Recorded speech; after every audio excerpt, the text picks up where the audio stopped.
LeBron's agent, Rich Paul, revealed James's potential destinations this morning on the Game Over podcast. According to Paul, the Sixers, Heat, Wolves, Nuggets, and Cavs are the primary options, with the Warriors, Mavs, Celtics, Spurs, and Knicks also in the mix.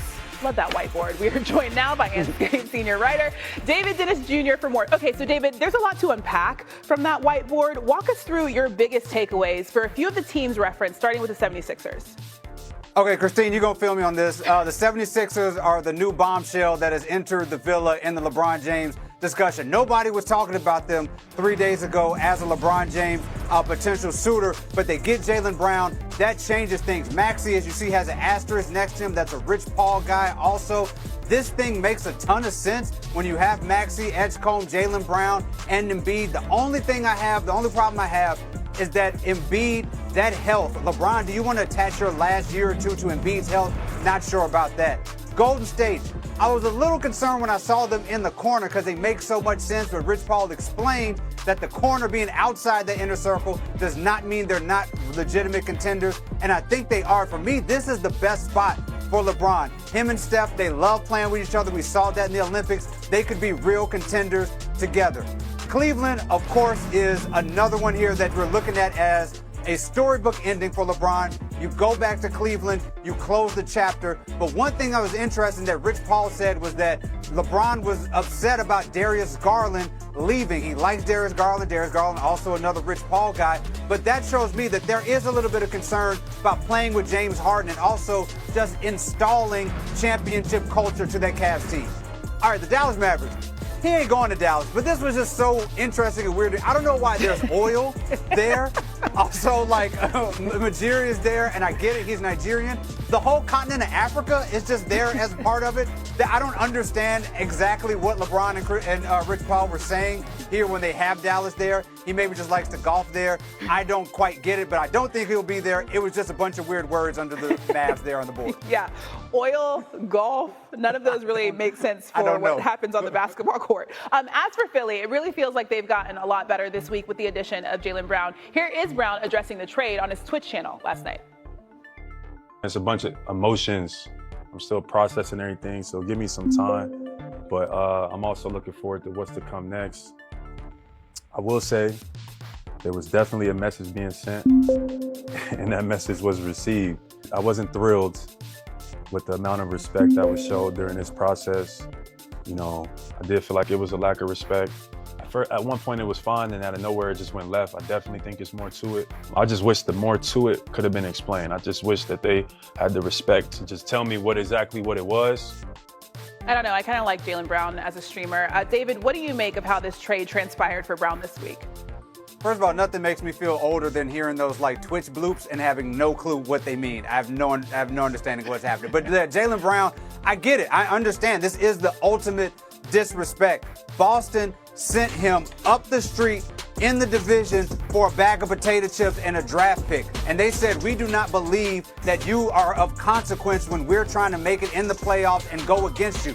That is disrespectful, on top of the fact that, to his point, they've never quite articulated to anybody why they're moving on. If it's a money thing, just say that. But instead, we have a lot of speculation about smarts and things like that and analytics. And it's really making it seem like they didn't value him, and they're making it seem like the rest of the league didn't value him, when we know about a week ago they could have gotten Giannis Antetokounmpo for him, which I don't understand. Like, if you were that close to getting Giannis and you feel like there was no value anywhere else, you have to go and get Giannis, and I think that puts everybody in a better situation. Yeah, and it felt like it happened kind of quickly because they didn't need to do it when they did do it. Philly's odds, by the way, to win the East are now at plus 750, third shortest in the conference. David Dennis Jr., we appreciate it. Thank you. Well, this just in the SportsCenter. Shams Charania is reporting that the Lakers are trading center DeAndre Ayton to the Wizards for Jaden Hardy and 2 second-round picks. Ayton played 1 season in L.A., averaging career lows of 12.5 points and 8 rebounds per game. NBA's senior writer Anthony Slater joins us now from the Bay Area. All right, with the Wizards acquiring a new center in Ayton, how does this impact the Warriors in potentially pursuing Anthony Davis? Yeah, the Wizards are not signaling that 1 + 1 = 2. This does not necessarily to them mean that Davis is now available. Ayton is low risk. He could, he's making $8 million on an expiring deal. He could play next to Davis. He could replace Davis at times if Davis misses time with injuries. So, as far as it goes to the Warriors, this being leverage season, I don't think this helps the Warriors leverage necessarily. The Wizards could easily still keep Davis, which could potentially box the Warriors out of the LeBron James sweepstakes. But the bigger question I have when it comes to Davis and the Wizards is August 6th. That's when he becomes extension eligible. I expect him to have his hand out. Now, Trae Young has been extended.